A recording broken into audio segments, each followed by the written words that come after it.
Қайырлы күн біздің құрметті көрермендер. Араға біраз уақыт салып, сіздермен қайта қауыштық. Қауышқанымызға өте қуаныштымыз. Сіздермен бірге 2024 жылдың қорғаныстың үздік көшбасшысы Бексұлтанның әкесі, қысқада нұсқа толық Данияр мырза. Қош келдіңіз. Қош көрдік. Сізбен қауышқанымызға қуаныштымыз.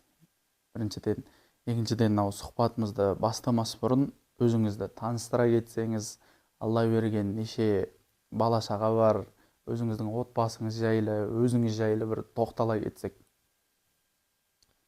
Енді өзіме тоқтала кетсем, есімім Данияр. Өзім Шымкент қаласының тумасымын. Осы Алматыға көшіп келгенімізге 20 жылдан асып кетті. Өзімнің 4 бала шағам бар. Ең үлкені ұл, одан кейін бір қызым бар, одан кейін 2 ұл бар. Бексұлтан, үлкені Хансұлтан, одан кейін Жәния деген қызым бар. Футболист балам Бексұлтан 3-ші отбасыда, одан кейін кенже Дастан деген ұлым бар. Өте тамаша. Енді мынау білуіміз бойынша спорттан алшақ емессіз, спорттың төңірегінде жүргенсіз, спортта өзіңіздің карьераңыз болған, сол жайлы айта кетсеңіз. Спортты өзім мектеп кезінден бастағанбыз. Енді күрестің арасында жүрдік. Былайша айтқанда жаңағы самбо, дзюдо, қазақша деген сияқты сол спорт түрімен айланыстық. Мектеп кезінде 7-ші сыныптан бастаған өзім. Сол жылдары жүріп, қатты травма алып, біраз уақытқа тастап кетуге тура келді. Одан кейін мынау мектеп бітіре салысымен жоғары оқу орнына түсіп, сол жерде ары қарай жалғастыра бастадым. Сөйтіп жүріп, біраз деген жарыстарға қатыстық. Сонымен спорт шеберіне үміткер деген атаққа дейін жеттік. Құтты болсын. Осы дәрежеңізден ұлыңыз Бексұлтанға да жұғысты болсын. Одан да алар асулары биік болсын. Рахмет. Мен енді сізде жолы болмай қалған деп айтайық енді. Одан ары қарай Бексұлтан бір асып түсетіндей Қазақстанға аты әйгілі бір футболшы болсын. Енді мынау білуіміз бойынша енді әулеттеріңіз бойынша Бексұлтан алғашқы футболист. Ол жақтан көзқарастарыңыз қалай болды? Үйдегілер қандай бір оң көзқарас болды ма футболға келем деген кезде? Сол футболға келу тарихы, Бексұлтан футболды қайда бастаған, сол жайлы айта кетсеңіз. Енді бізде негізі әулетте шынын айтсақ футболшы деген болмаған. Енді әулетіміздің бәрі осы, былайша айтқанда единоборство дейді ғой барлығы. Болмаса жаңағыдай күрес, бокс деген сияқты сондайға бет бұрып кеткенде көбісі. Бірақ осы айтып отыр ғой, әулетімізде жалғыз ұл шыққан. Өзі кішкентайынан допқа құмар. Тула салысымен доп, басқа балдар біреу машинкамен, біреу легомен ойнап жатса, бұған доп болса болды. Өзі сөйлей бастағалы, жүрге бастағалы 3 жасынан бастап ойнайым деп шықты. Мен бірінші рет 3,5 жасында Алматыда тұратынбыз ол кезде. Алматыда қаншама жаңағы клуб нелерді қарап жүрдім. Мен 3,5 жасар, 5 жастан бастап қабылдайды екен футболға балдарды. Сонымен мынау Алматыда Жетісу ауданында Құлагер деген мөлтек аудан бар. Сол жерде қазір ФШМ. Сол жерге барып, жаңағы бапкермен сөйлесіп, кішкентай бала ғой, көріңізші, ең болмаса, жаңағы өзі былайша айтқанда настырный, қадалған жерінен қан алмай қайтпайтын бала өзі.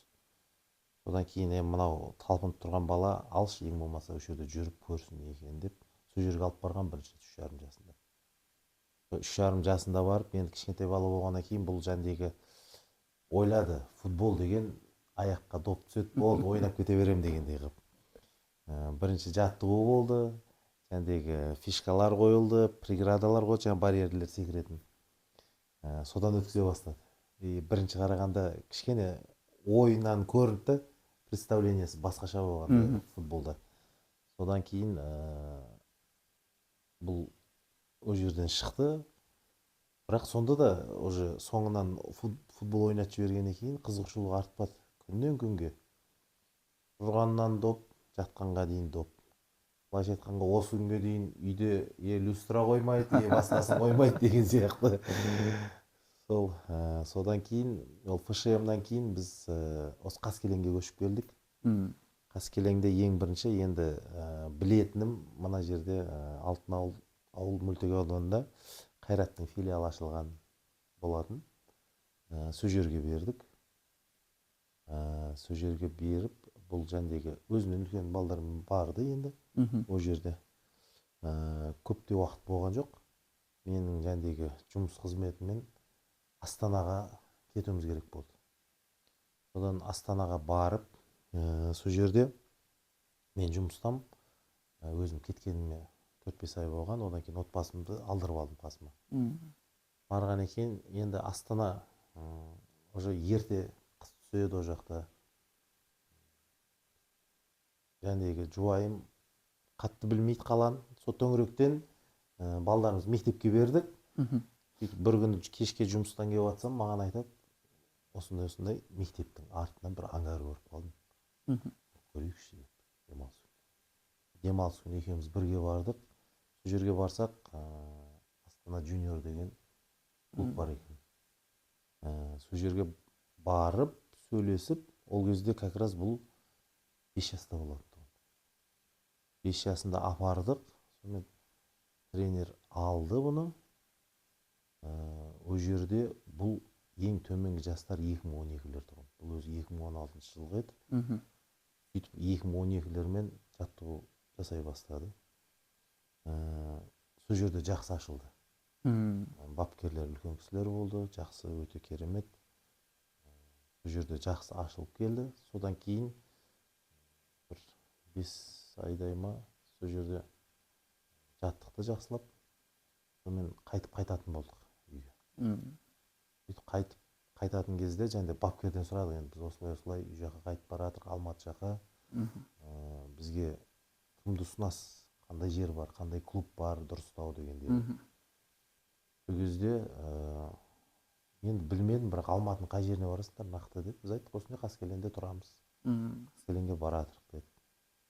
Сөйтіп ойланып тұрып айтты, және Қаскелеңде Парасат деген клуб бар деді. Соған барсаңыздар, сол жердің бапкерлері мықты. Содан бері қарай келдік, келе салып, шуылдап Парасатқа бардық. Парасатқа барып, сол жерде ішіне кіріп, ең бірінші Нұржан Габденовичті кездестіріп, сол кісіге сұранып, баланы көріңіз деп,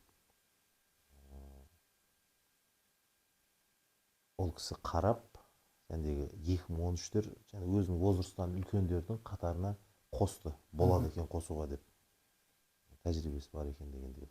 Сөйтіп, сол кезден бастап 2013-14-термен бірге жаттықты. Сол уақыттан бері Парасаттамыз әлі күнге дейін. Осы арайда бір мағлұматтармен бөлісе кетейін. Бексұлтан баламыз бізде 2016 жылғы туылған жасөспірім, алайда өзінен жоғары 2015 жылғы туылған жасөспірімдермен бірге жаттығады.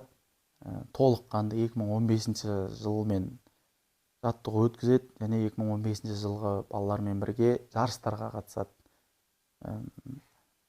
Бір жас жоғары. Енді ол бала үшін үлкен нәтиже деп ойлаймын. Ол жаңа ерте барған, өзінің болға ерте келгеннің арқасы, ол жайдан жай келе салып, мысалы кеше келіп бүгін ойнап кетті деген емес. Ерте жас 3,5 жасынан бастап деп айтып отырсыз, және де жаңағы 3 мегаполисте дедік қой, сол мегаполистің деңгейінің әр қаладан өзінің алар жаңағындай плюс дейміз ғой. Соның арқасында қазіргі таңда 2015 жылғы балалардың арасында белді бір беделді ойыншылардың бірі, орнын ойып тұрып алардай өзінің орны бар. Мен оны 2015 жылғы балалардың бапкері ретінде айтып жатырмын бұны. Қазіргі таңда Бексұлтан бізде орталық алаңның жаңағы қорғаныс шебінде ойнайды, қорғаушы ортада. Енді бұл позициясы енді барлық жерде, бұл Қазақстанда да бізде премьер-лиганы алып қарайтын болсақ, ортаңғы бізде қорғаушы ол легионер дейміз ғой, шеттен келген ойыншылар ойнайды. Біздің Қазақстанда, шет мемлекеттерде де енді ортаңғы қорғаушы ол мықты болу керек. Енді тірек қой біздің ортаңғы алаңның. Сол позициясы сізге, өзіңізге позициясына тоқтала кетейік. Біріншіден жаңағы центральный защитник деп айтамыз ғой, ортаңғы алаңның жаңағы қорғаушысы. Сол позиция сізге бір қиындық тудырмайды ма? Болашақта жаңағы легионер ойнайды деген, сол жағынан бір қорқыныш, үрей болмайды ма ол жағынан? Жоқ, үрей болмайды. Негізі қаншама осы алдында басқа жерде бұны бөліп жарып қойған жоқ емес, эксперимент дейді ғой. Парасатқа келгелі бері жәндегі бапкерлермен бастадық. Ең бірінші жәндегі келген кезде бапкерлері Нұржан Кабденш, одан кейін Ахан Ағайтұғын. Сол кісілер не қылды? Кейін келе-келе әр позиция қойып көрді бұны. Қойып көрді. Кейін Алмас Ағай алды өзіне бапкер. Ол кісі де жәндегі алдыңғы шепке қойды жәндегі. Шабуылшы қойды. Одан кейін центральный не дейді ғой жәндегі, защитник дейді ма? Полузащитник. Сондайға да қойып көрді. Сонымен түбінде келе-келе енді Парасат клубтағы ең жасы үлкен көпті көрген кісі дейді ғой, енді Нұржан Кабденш деген. Сол кісі айтты, бұл жігітті қорғаушыға қойыңдар деді. Соның өзін шегелеп берген несі сол кезде сол кісі. Позициясын қойып берген кісі сол кісі. Содан кейін енді қорғаушы болғаннан кейін өзінің орнын тапты. Өзі қызығып не қылатын, бірақ басқада нелерге талпынып тұрады. Қазір енді бара-бара ашылады. Қазір мысалы дәл қазіргі уақытта енді қорғаушы өзіне нақты позициясы болып тұр. Бірақ болашақта кім біледі, может ортаға шығады, болмаса шабуылға шығуы да мүмкін, енді көре жатармыз осын. Қазіргі таңда біз 2015 жыл 7-1 және 8-1 форматта эксперимент, енді біз осы жылы ол форматқа енді табан басып келе жатырмыз. Қысқы сезон деп айтайық, біз сол кезде ЖФЛ деп айтамыз, Детский юношеский футбольная лига, енді орысшасы. Сол лигада өзіміздің бағымызды сынап көрдік, және Аллаға шүкір, өзіміздің қол жеттік деп айтуға да болады. Енді сәл әттеген-ай дейтін жерлері де бар. Екінші орынға ие болдық. Сонысымен құттықтаймын. Сіздердің де еңбектеріңіз. Сол жерде 8-1 форматында Бексұлтан ортаңға қорғаушы ретінде ойнады. Бір матчта енді өкінішке орай ойнай алмады. Именно енді сол матчта біз жеңіліс таптық. Енді Бексұлтанның болмауы да бір балалардың бір рухын төмендеткендей болды. Бірақ та біз одан сабақ алып, одан ары қарай, алға қарай жылжып, сол нәрсені түсіне бастадық. Енді Бексұлтанның жаңа позициясын айта кеттік қой. Бексұлтанның позициясын ортаң қорғаушы ретінде үлкен көмегін тигізеді. Алдағы жоспарлар бойынша енді бір бала бір позицияда ол өмір бақи ойнамауы мүмкін, себебі бапкер ауысқан кезде неше түрлі позицияны алып кете алу керек деп ойлаймын өз басым. Енді мынау жақында 2016 жыл бізде Ташкент қаласында халықаралық турнирдің жеңімпазы болды. Сіздер сол жақта жаңа үздік ойыншы болдыңыздар. Сонысымен де құттықтаймын сізді, Бексұлтанды, және де бапкер Ахан ағай, Тимур ағайларды. Сол ойындарда ол жақтағы формат бізде халықаралық турнирде 6-1 формат. Ол Бексұлтанға таңсық емес, себебі 2015 жылмен талай турнирдің жеңімпазы болып, сол форматтың шаңын шығарған. Ол форматта артта қорғаушы болып бастап кейбір ойындарда ортаңғы жаңағы полузащитник деп айтамыз ғой, жартылай қорғаушы. Ол позицияны да алды. Енді біз YouTube желісінен көрдік ойындарды. Ойыны енді менің қарамағымда жаттығу жасағаннан кейін бір уайымым, осы балам үздік ойнап берсе екен, осы балам салыс баспаса екен, осы балам бір қателікке бой алдырмаса екен деген үмітпен қарап отырдық. Себебі менде жаттығу жасап Ахан ағайдың қол астына бергеннен кейін ұятқа қалдырмаса екен, осы балам бір чемпионға жетелеп бір алдыға сүйресе екен деген үміт біздегі. Енді барлық ойынын көріп шықтым, өзімнің ойымнан шықты. 2016 жылдарда капитанский повязкамен шықты дейміз ғой, капитан болып өзінің алаңдағы бір көшбасшысы екен, лидер екенін көрсете білді. Енді бір бас жоғары ойнап берді. Аллаға шүкір, тіл көзден сақтасын. Сол жарыста мысалы ортаңғы алаңда да ойнай алды. Соңғы ақтық ойын финалда ортадағы мысалы ортаңғы алаңға 2-3 минут бәлкім шығып, сол ойынның жеңіс голының авторы болды. Ол жаңа ортаңғы алаңда. Соның арқасында мысалы жеңіске жете білді. 2016-лармен сондай жеңіске жетті. 2015-пен де талай жеңіске жеткен.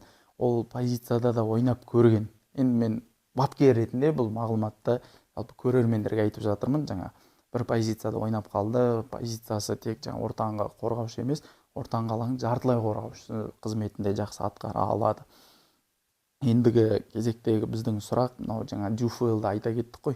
Енді екінші орынмен аяқтадық.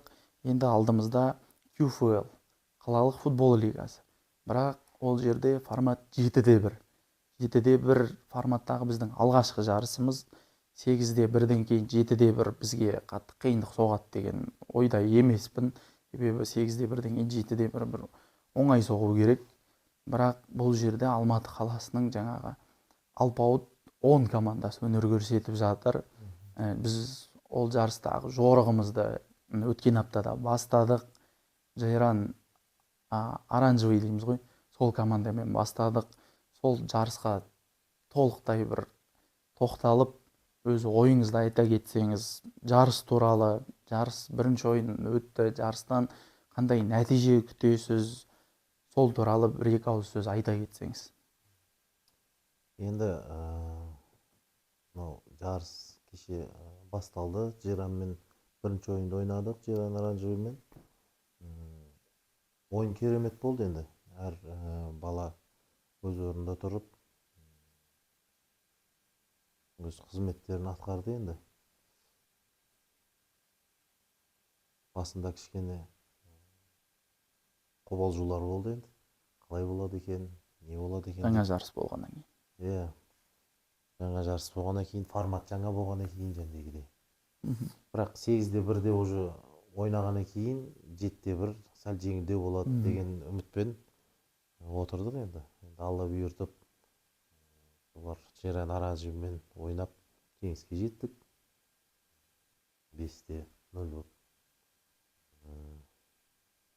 Енді керемет деп ойлаймын. Балдар әрқайсысы өзінің орнында өздерінің қызметтерін атқарып шықты, және де алда да атқарып шығады деген үміттемін. Олар асуымыз бір, енді Алла қалап сол жарыстың жеңімпазы атанып нәсіп етсін бізге.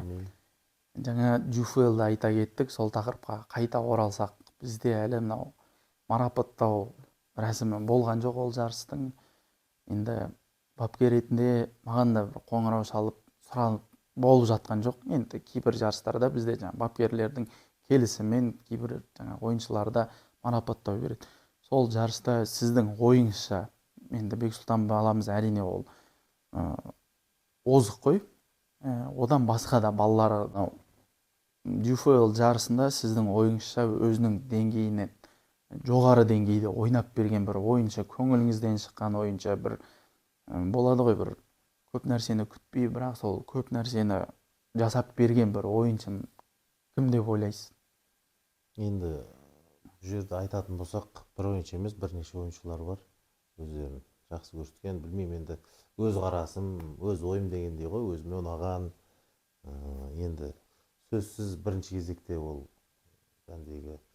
командамыздың капитаны Әміржан әрдайым өзінің атына заты сай жігіттердің бірі. Одан кейін Мұстафа өте керемет, жақсы. Әділет жақсы ойнап шықты, вообще керемет. Дарын баламыз бар, взрывной шабуылшымыз. Найзағай шабуылшы. Найзағай шабуылшымыз. Осы жігіттер өзім ойымша керемет, жақсы ойнап шықты. Енді Данияр мырза, мынау футбол тақырыбынан қатты алыстамайық, мынау әрбір футболшының тамақтануына тоқтала кеткім келіп тұр. Өте өзекті мәселелердің бірі қазіргі таңда. Себебі қазіргі жасөспірімдер көп тамақ ше бермейді. Оны біз жаңа поездка дейміз ғой, басқа қалаларға саяхаттаған кезде білеміз. Сол жағына бір мән беріп, осы тақырыпты бір ашып айта кетсек, Бексұлтан үйде тамақты қалай ішеді, тамақ талғайды ма, сол жағын тамағына қатты мән бересіздер ме? Енді мен бапкер ретінде көп нәрселерге тыйым салам. Жаңа мысалы газдалған сусын, энергетикалық сусындар, қазіргі таңда түрі бар, атынан да шатасып қаламыз. Одан кейін кирешки, чипсы деп айтамыз, полуфабрикаттар дейміз ғой, жартылай фабрикаттар. Одан соң жаңағы фастфуд деп айтамыз ғой. Сол жағын қалай шектеу қоясыздар ма, тыйым саласыздар ма? Сол жағына тоқтала кетсек. Енді былайша айтқанда кішкентай бала болғаннан кейін баланың бәрі жәндегі тәттіге құмар. Қазір заманның мына фастфуд дегені бар, газдалған сусын ішкісі келеді деген сияқты. Бірақ жәндегі өзіңіз бапкер айтылғалы бері спортта бұл өзінің зияны бар дегеннен кейін бізде балаға шектеу қоятын болдық. Қарап отырамыз қазір газдалмаған су ішпесін. Жәндегі фастфудтан, магазиндегі майда шүйде жәндегі кәмпиті бар, несі бар, соларды бермеуге тырысамыз енді. Бермеуге тырысамыз. Питаниясын сәл тамақтану жағын дұрыстау болатын дедім. Үйдегі тамағына келетін болсақ, аппетиті жаман емес, жақсы, енді өзінің дене бітіміне, жасына сай, өзінің нормасын бәрін положено жейді. Бексұлтан бізде бір алып ойыншылардың бірі ғой. Әрбір жарысқа барған кезде бізде Бексұлтанды тексереді. Загранпаспорт бойынша тексереді. Енді жарысқа барған сайын Бексұлтанның заграны менде ең алғашқы бірінші болып тұрады. Себебі күдік енді ұялатады. Оны бізде үйреніп қалдық уже. Маңдайымызға бүйтіп іліп алатын болдық паспортын. Жаңа бір қызық оқиғамен бөлісе кетейін осы орайда. Көзі қарақты көрермендерге қызық болу үшін бізде Ыстықкөлге Жолпан атада саяхатымызда 2015 жыл мен қателеспесем шілде айында жарысқа барған болатынбыз. Сол жарыстың қателеспесем 4-ші ойында біз Өзбекстанның достық командасымен кездесіп, сол ойында жеңіске жеткен болатынбыз. Және де сол ойыннан кейін қарсы команданың бапкері менен Бексұлтанды сол тексергісі келіп сұраған болатын. Белгілі бір себептермен мен загранпаспортта сол қонақ үйдің ресепшнда қалдырып кеткен болатын. Және де өзімен болмаған соң көрсетуге енді қолайсыз болды. Және де бір қызығы сол қарсыласымызбен бір қонақ үйде жаттық та. Мен айттым, сол жақта көрсетіп берейін. Егер сенбесең, міне әкесі, міне мамасы, міне бауыры деген сияқты көрсетіп. Ол көре сап, болды деп түсінген болатын. Сол бір алып ойыншылардың бірі ғой. Тұқымға кеткен дейсіз ғой. Сол алпауыт енді ойыншы деп айтып жатырмыз ғой, жаңа дене бітімі бөлек, бір өзінің 2015-те де бір ірі ойыншылардың бірі ғой біздегі. Тамақтануды айтып жатқан себебім қазіргі таңда енді мен бапкер ретінде тыйым салдым, бірақ оны құлақ аспай, және де сол нәрселерді ата-аналардың өздерінің алып беріп жатқанында бар. Көріп отқан көрермендер болса, ата-аналар болса, құлақтарыңызға алтын сырға тамақтануына өте қатты мән беріңіздер дегім келеді.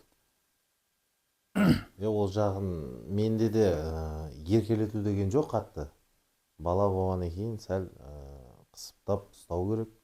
Бапкер айтты ма, бапкер жаман нәрсе айтып отқан жоқ. Ол өзінің денсаулығына пайдасы тиеді деп, ары қарай мына спортының бір үлесі дегенде ғой, питаниясы, тамақтану. Сол үшін мен өзім қатты қадағалаймын бұның. Бала болғаннан кейін үйтіп-бүйтіп ішкісі келеді, қызығып тұрады, енді қасындағы електейді, ішіп тұрғаннан кейін, жеп тұрғаннан кейін. Көз алдымда болса қадағалап отырамын. Енді сыртта да айтып отырамын, тырысады, газ су ішпеуге. Кейбір кезде өзі де айтып жатады, ағай рұқсат бермеген мынаған деп, соны ұстануға тырысады енді өзі де. Бізде кейбір кезде қызықшылық болып кетеді, өзі жәдегі есіне шығып қалады. Сол кезде айтып қоямыз, болмайды, рұқсат берілмеген саған, зиян тиеді, оны қой деп. Солай ескертіп қоямыз. Ол жағынан Бексұлтан жарайсың. 2015-ке бізде қазіргі таңда өзімнің түлегім 2007 жылғы туып өскен жасөспірім Ерсін деген бауырымыз келіп жатыр. Көмек ретінде. Оған дейінгі жарыстарда жаңағы подсказка дейміз ғой. Мен балаларға берген подсказканы әсіресе Бекаға берген подсказкаларды сіз қайталап менің бір даусым анық жетілмеу үшін, бір барлық поляға жету үшін өзіңіз айтып отырушы едіңіз. Енді бір Ерсінге келіп сізге бір кедергісін тудырып атқан жоқ па? Себебі қазір алаңның бергі шетінде мен подсказка берсем, арғы жағынан Ерсін береді. Енді Ерсін менің берген подсказкамды ол да береді. Сол жағынан сізге бір екінші тренер келіп бір жұмысыңызды бір алып қойған сияқты, ондай бір қиындықтар туып атқан жоқ па?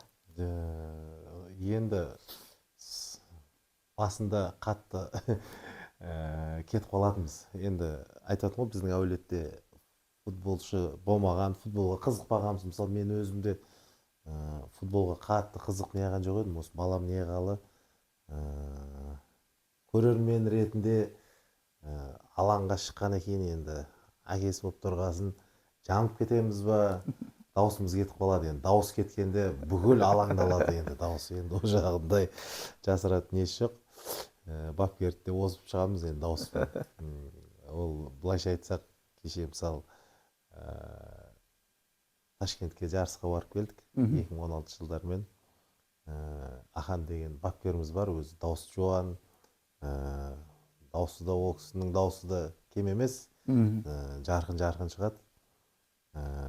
Сол Аханның өзі айтады ғой, дәке, мені асып түстіңіз ғой сіз деп. Ташкенттің жарты районы естіген шығар сізді дейді. Сол сияқты, білмеймін енді, кейбір кезде эмоция кетіп қалсақ, екеуің тас түсіп кетеміз ба, енді о жағын тоқтатамай қаламыз енді. Қатты болельщик болып жатырмыз соңғы кезде. Сол енді, соңғы кезде сәл тырысып жүрмін өзім.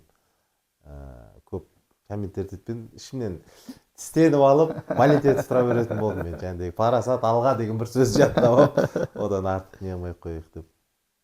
Өте тамаша. Бұл сұрақты қойып жатқан себебім, енді бір балаң бәйгеге шапса, үйде отырып ата-анасы тақымын қысып отырады дейді ғой. Жаңағы ойынға келіп тұрып, жаңағы эмоция деп айтып жатсыз ғой, делебеңіз қозып, және де ответственность дейміз ғой. Жауапкершілікті қатты сезіне білесіз. Жаңағы командалық ойын болғаннан кейін, жаңағы сіздің ұлыңыздың кесірінен жаңағы қателік жасамаса екен, командаға кесірі тиіп кетпесе екен деген жаңағындай өте жауапкершілікті қатты өзіңізге аласыз, және Бексұлтан да оны түсінеді. Бапкер ретінде ол біз жаңа қолдауыңызды, оның барлығын сырт жақтан біз сезінеміз. Іш жақта жаңа балаңыз ойнап жатса, біз бапкер болсақ, жаңағындай жауапкершілік алғаннан кейін сол балам қателесіп қалмаса екен, баламның қателігінен жаңа командамыз опық жеп қалмаса екен деп, сондай бір ұстанымда, сіздің ұстанымыңызды мен қатты өзім әке ретінде, адам ретінде түсінем. Себебі өзім жаңа жақында әке болдым деп айтып жатырмын ғой. Содан кейін түсінетін болдым ондай жағынан. Сол үшін де жаңа ата-аналарға қатты шектеу қоймауға, енді артық кетіп жатса әрине айтамыз. Егер артық емес болса, ол жағынан жаңағындай бір түсіністікпен қарауға тырысып жүрміз. Жаңа енді жарқын шығады деп даусыңызды айтып жатсыз ғой енді. Айқайлағаныңыз жер жарады.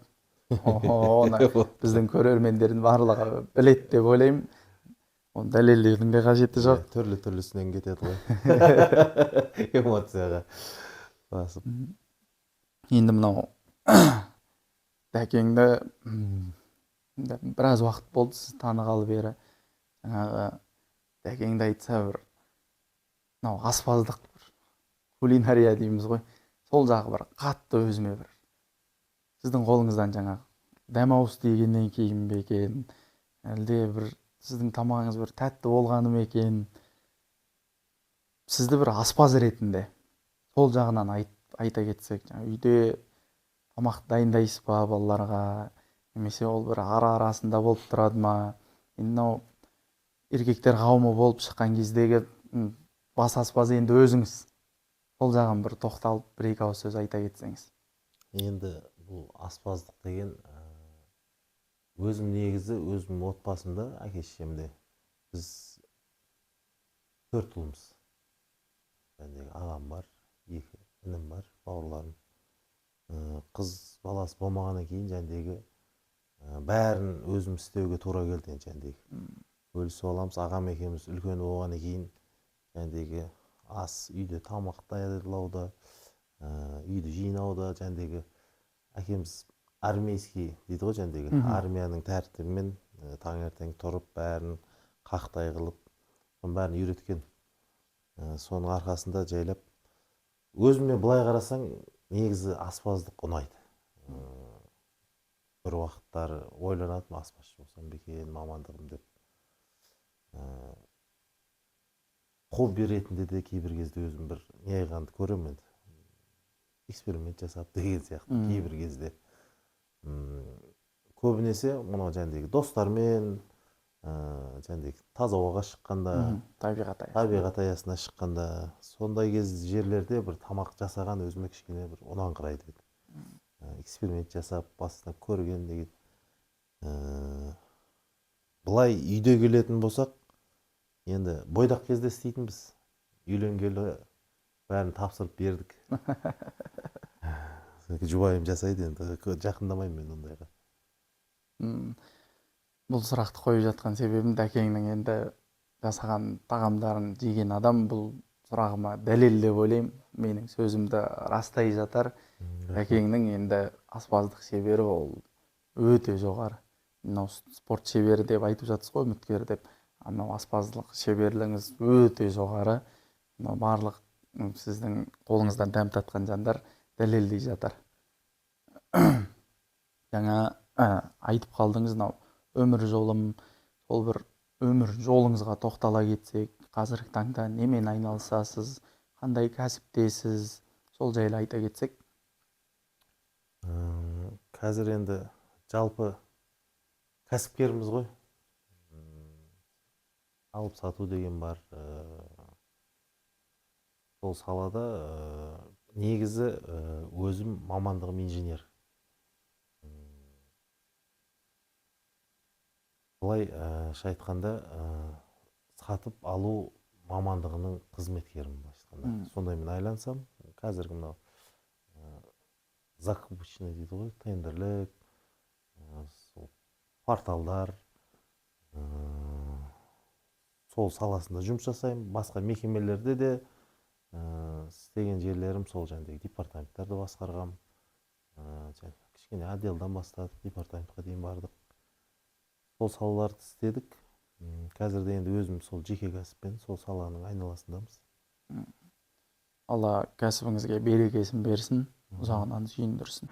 Данияр мырза, мынау біздің филиалымыз Парасат Алматы командасы өзінің жорығын түрік еліне, Турцияға барып жалғастырып жатыр екен. Өздерінің бақтарын сынап көріп жатыр екен. Анталия Кап деген турнирға жорыққа шықты. Денсаулығына байланысты Ержан ағамыз бара алмай қалып, орнына басқа бапкермен кетті. Алдағы жарыста сәттілік тілейміз, жеңіспен елімізге оралуды нәсіп етсін. Сол алдағы бізде де енді жоспарлар бар. Басқа шет мемлекеттерге шығып көрсек, деңгейімізді көрсек, балалар сол жаққа барып шыңдала келсе деген, бір тәжірибе жинап келсе деген ойымыз бар. Енді сол салада өзіңіздің енді ойыңызбен бөлісе кетіңіз. Енді нені айтайын десек, қазіргі таңда көріп отқанымыз енді мына СНГ еліндегілер ғой. Мысалы қасымызда тұрған Өзбекстан еліне барып көріп жатырық, мына Қырғызстандағы жарыстарды көріп жатырық. Әрине бұдан да жаңағыдай Еуропаны көргім келеді, мықты командалармен ойнап деген сияқты. Енді алла бұйыртып жатса Турцияны да көрерміз, Испанияға да барармыз деген ой бар. Енді оны бір алла көрсетіп жатар, уақыты келген кезде балдарымыз дайын болды ау деген кезде шығарармыз. Әрине жоспарда бір шет мемлекетті бір бағындырсақ деген ойымыз бар. Алла қаласа сол ойымызға бір Алла нәсіп етіп, сол ойларымызда енді бір арман демей қойын, бір мақсат дейін. Сол мақсатымызға жетуді нәсіп етсін. Амин. Сұхбатыңызға көптен көп рахмет, қызықты болды деген ойдамын. Және де біздің мынау подкастымызға түскіңіз келсе, біздің подкаст каналымызға жазылыңыздар, комментарий жазыңыздар, лайк қойыңыздар. Және де түскіңіз келсе, бізге комментарий қалдыра кетіңіздер.